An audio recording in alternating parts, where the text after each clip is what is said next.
حضرت ابو قتادہ رضی اللہ عنہ سے روایت ہے کہ انہوں نے اپنے قرضدار کو بلایا تو وہ چھپ گیا، پھر اس سے ملاقات ہوگی اور قرض کا مطالبہ کیا تو اس نے کہا میرا ہاتھ بہت تنگ ہے۔ تو انہوں نے کہا کیا باخدا تم نہیں دے سکتے؟ تو اس نے خدا کی قسم کھا کر کہا کہ وہ اس وقت قرض ادا کرنے کی پوزیشن میں نہیں ہے۔ تو فرمایا میں نے آپ صلی اللہ علیہ وسلم کو یہ فرماتے ہوئے سنا، جس شخص کو یہ بات پسند ہو کہ قیامت کے غموں سے اسے نجات ملے تو اسے چاہیے کہ تنگ دست قرضدار کو مہلت دے دے یا معاف کر دے۔ اس حدیث میں اس بات کی صراحت نہیں ہے کہ ابو قتادہ رضی اللہ عنہ نے اسے مزید مہلت دی یا قرض معاف کر دیا، لیکن حدیث جس طریقے سے بیان ہوئی اس سے معلوم ہوتا ہے کہ انہوں نے اپنا قرض معاف کر دیا۔ اس طرح کی بہت سی احادیث، صحیح حدیث آپ اگر پڑھیں تو آپ کو مل جائے گی۔ مقصد کیا ہے اس حدیث کو آپ کو سنانے کا؟ کہ ہم جو نیکیاں اپنی بڑھانا چاہتے ہیں تاکہ حشر کے میدان میں ہمارا نیکیوں کا پلڑا بھاری ہو،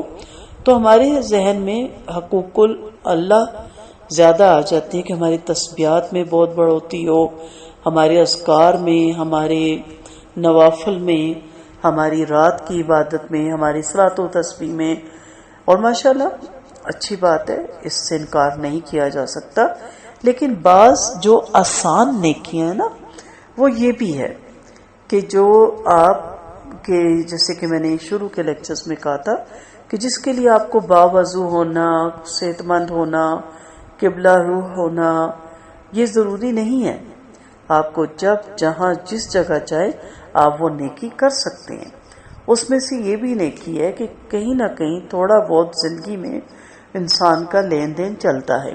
اور میری دعا ہے کہ اللہ تعالی ہم سب کو اتنا نوازے کہ ہم ضرورت مندوں کی مدد بھی کر سکیں، امداد بھی کر سکیں، اور ضرورت کے وقت ان کو قرض بھی دے سکیں، اور قرض کی واپسی پہ ان کو مہلت بھی دے سکیں، اور اگر وہ واپس نہ دے سکیں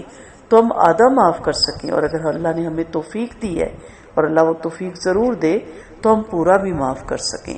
تو اس وقت آپ دیکھیں کہ کتنا یہ اجر و ثواب کا سبب ہے۔ اور یہ نہیں کہا کہ اتنی بڑی رقم کو معاف اگر کر دیں یا اتنے بڑے قرض کو، کوئی بھی لین دین ہو سکتا ہے، آپ چھوٹی سی اماؤنٹس بھی کسی کو دے سکتے ہیں کہ بھئی اس وقت میں آپ کی اتنی ہی مدد کر سکتا ہوں، اور جب وہ واپس لے کے آئے یا نہ لا سکے تو آپ کے بس وہ سمجھ لے میں نے بھائی سمجھ کے،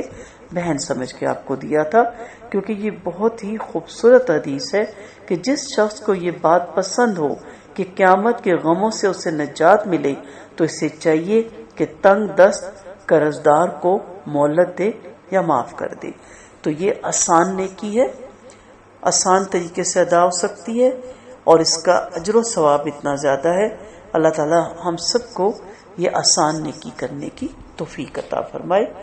آمین۔ وآخر دعوانا ان الحمد للہ رب العالمین۔